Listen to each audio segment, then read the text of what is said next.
La palabra de Dios es una luz para tu vida y un consuelo para tu alma. Hoy viernes 3 de febrero del 2023, el Evangelio está tomado de San Marcos. En aquel tiempo, como la fama de Jesús se había extendido tanto, llegó a oídos del rey Herodes el rumor de que Juan el Bautista había resucitado, y sus poderes actuaban en Jesús.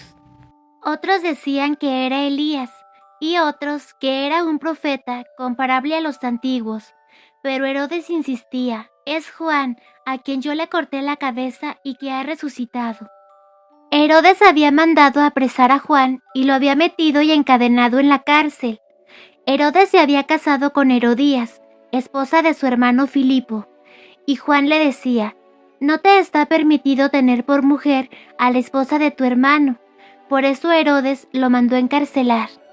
Herodías sentía por ello gran rencor contra Juan y quería quitarle la vida, pero no sabía cómo, porque Herodes miraba con respeto a Juan, pues sabía que era un hombre recto y santo, y lo tenía custodiado. Cuando lo oía hablar, quedaba desconcertado, pero le gustaba escucharlo. La ocasión llegó cuando Herodes dio un banquete a su corte, a sus oficiales y a la gente principal de Galilea, con motivo de su cumpleaños. La hija de Herodías bailó durante la fiesta y su baile les gustó mucho a Herodes y a sus invitados. El rey le dijo entonces a la joven: pídeme lo que quieras y yo te lo daré. Y le juró varias veces: te daré lo que me pidas, aunque sea la mitad de mi reino. Ella fue a preguntarle a su madre: ¿qué le pido? Su madre le contestó: la cabeza de Juan el Bautista. Volvió a ella inmediatamente junto al rey y le dijo: quiero que me des ahora mismo, en una charola, la cabeza de Juan el Bautista. El rey se puso muy triste, pero debido a su juramento y a los convidados, no quiso desairar a la joven y enseguida mandó a un verdugo que trajera la cabeza de Juan. El verdugo fue, lo decapitó en la cárcel, trajo la cabeza en una charola, se la entregó a la joven y ella se la entregó a su madre. Al enterarse de esto, los discípulos de Juan fueron a recoger el cadáver y lo sepultaron. Palabra del Señor. Todas las personas, todos los días, escuchamos voces interiores. Una voz que nos dice desde nuestro corazón algo, o una voz que viene desde nuestra mente para sugerirnos algo. ¿Qué hacemos? ¿Qué pienso? ¿Qué digo? Voces interiores desde nuestra conciencia. Hoy en el Evangelio tenemos primero a Juan el Bautista. Él decidió ser una voz en el desierto. Él decidió gritar lo que es justo a una costa de su vida. No debió ser fácil como ser humano vencer el miedo a la muerte y decidirse a escuchar solo la voz que le decía que siguiera adelante, a no temer las consecuencias porque la recompensa hubiera sido grande. Luego tenemos a Herodías y a su hija, una hija que baila, actúa, pero no desea nada más que lo que le dice su madre. La voz de su conciencia está ausente, delegada a una madre que odia, que teme por su posición y sigue la voz del miedo, que quiere despejar todos los obstáculos enfrente a él para mantenerse a salvo, para mantener el control y su poder. Y por último, el drama del rey Herodes. Está perplejo, le tiene miedo a Juan y está fascinado a la vez por él. Su corazón se debate entre el miedo a algo que pueda trastornar su vida y la alegría de escuchar una voz distinta, más auténtica.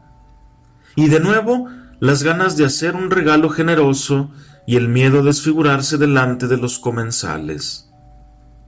Entre esas voces internas que lo sacuden, la que le dice que escucha a Juan es la que lo hace sentir bien, y cuando le engaña se entristece. Así también nosotros podemos examinar las voces que nos dividen, imaginar a dónde nos llevaría a seguir a la que alimenta el miedo y a dónde nos llevaría la que habla de alegría. Hay que aprender a escuchar la voz interior, La voz interior de Juan el Bautista le decía: predica la verdad, no le hace que te persigan, no importa que te cueste la vida. Así debemos actuar todos nosotros, siempre seguir la voz de nuestra conciencia, aunque a los demás no les guste. Y mucho cuidado de actuar como Herodías y su hija. Uno comúnmente escucha voces de amigos o de gente hasta muy cercana a ti que te dice: haz esto, pero puede ser que eso sea un error. La hija escuchó a su madre, la hija obedeció a su madre, la hija hizo todo lo que le mandó su madre. ¿Y qué pasó? Por eso murió Juan el Bautista. Y sobre todo, también cuidémonos de ser como Herodes. Él quería poder, él estaba enfermo de poder. Era un hombre nefasto. A él no le importaba nada ni nadie, sino solamente su placer, su gusto y cada día ser más grande. Pero ¿dónde lo llevó todo esto? A la tristeza. Nosotros escuchemos la voz de nuestra conciencia que nos dice: actúa bien, haz el bien, nunca te vayas por las ramas en la vida, sino practica siempre lo que Dios te está mandando, y te lo dice a través de tu conciencia. Claro, una conciencia bien formada, porque si una persona tiene su conciencia mal formada, también esto es un error. ¿Y cómo se forma la conciencia? Leyendo la palabra de Dios, haciendo oración y siempre haciendo y practicando lo que manda Jesús nuestro Señor. Que el Señor nos bendiga, nos guarde de todo mal y nos lleve a la vida eterna. Amén.